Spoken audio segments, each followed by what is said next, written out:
बिस्मिल्लाहिर्रहमानिर्रहीम। अस्सलाम वालेकुम। कैसे हैं आप सब? बसरा में एक इंतहाई हसीन और जमील औरत रहा करती थी। लोग इसे शेवाना के नाम से जानते थे। ज़ाहिरी हुस्न जमाल के साथ साथ इसकी आवाज़ भी बहुत खूबसूरत थी। अपनी खूबसूरत आवाज़ की वजह से वो गायकी और नोहागिरी में मशहूर थी।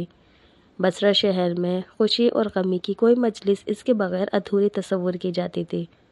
यही वजह थी कि इसके पास बहुत सा माल और दौलत जमा हो गया था।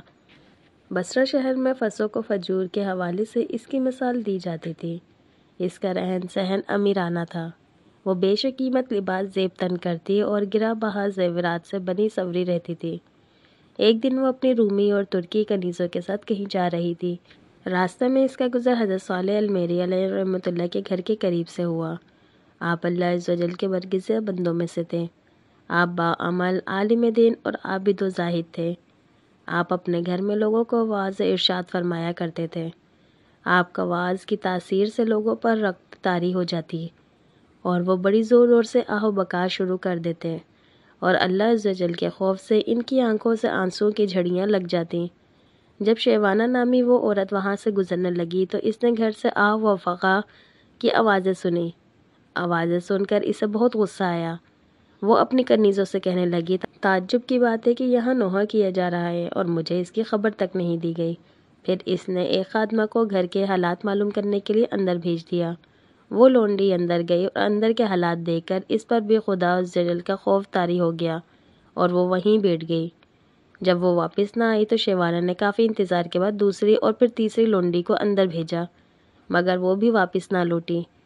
फिर इसने चौथी खादमा को अंदर भेजा, जो थोड़ी देर बाद वापस लौट आई और इसने बताया कि घर में किसी के मरने पर मातम नहीं हो रहा, बल्कि अपने गुनाहों पर आहो बका की जा रही है। लोग अपने गुनाहों की वजह से अल्लाह अज़्ज़ व जल के खौफ से रो रहे हैं। शेवाना ने ये सुना तो हंस दी और इनका मजाक उड़ाने की नीयत से घर के अंदर दाखिल हो गई, लेकिन कुदरत को कुछ और ही मंजूर था। जो ही वो अंदर दाखिल हुई, अल्लाह अज़्ज़ व जल ने इसके दिल को फेर दिया। जब इसने हज़रत सालेह अल-मेरी अलैहि रहमतुल्लाह को देखा तो दिल में कहने लगी, अफसोस, मेरी तो सारी उम्र ज़ाया हो गई। मैंने अनमोल ज़िंदगी गुनाहों में अकारत कर दी। वो मेरे गुनाहों को क्यों के माफ़ फरमाएगा। इन्हीं ख़यालात से परेशान होकर इसने हज़रत सालेह अल-मेरी अलैहि रहमतुल्लाह से पूछा, ए इमामुल मुस्लिमीन, क्या अल्लाह अज़्ज़ व जल नाफरमानों और सरकशों के गुनाह भी माफ़ फरमा देता है? आपने फरमाया, हाँ, ये वाज़ व नसीहत और वादे व ईदें सब इन्हीं के लिए तो हैं ताकि वो सीधे रास्ते पर आ जाएं। इस पर भी इसकी तसल्ली ना हुई तो वो कहने लगी, मेरे गुनाह तो आसमान के सितारों और समंदर की झाग से भी ज़्यादा है।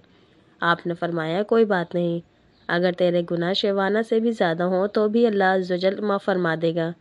ये सुनकर वो चीख पड़ी और रोना शुरू कर दिया और इतना रोई कि इस पर बेहोशी तारी हो गई। थोड़ी देर बाद जब इसे होश आया तो कहने लगी, हज़रत, मैं ही वो शेवाना हूँ जिसके गुनाहों की मिसाल दी जाती है।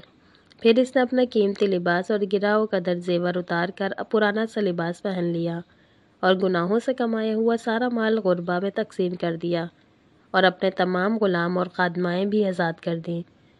फिर अपने गुनाहों में मुक़ीद होकर बैठ गई। इसके बाद वो शब और रोज़ अल्लाह अज़्ज़ व जल की इबादत में मसरूफ़ रहती और अपने गुनाहों पर रोती रहती और इनकी माफ़ी मांगती रहती।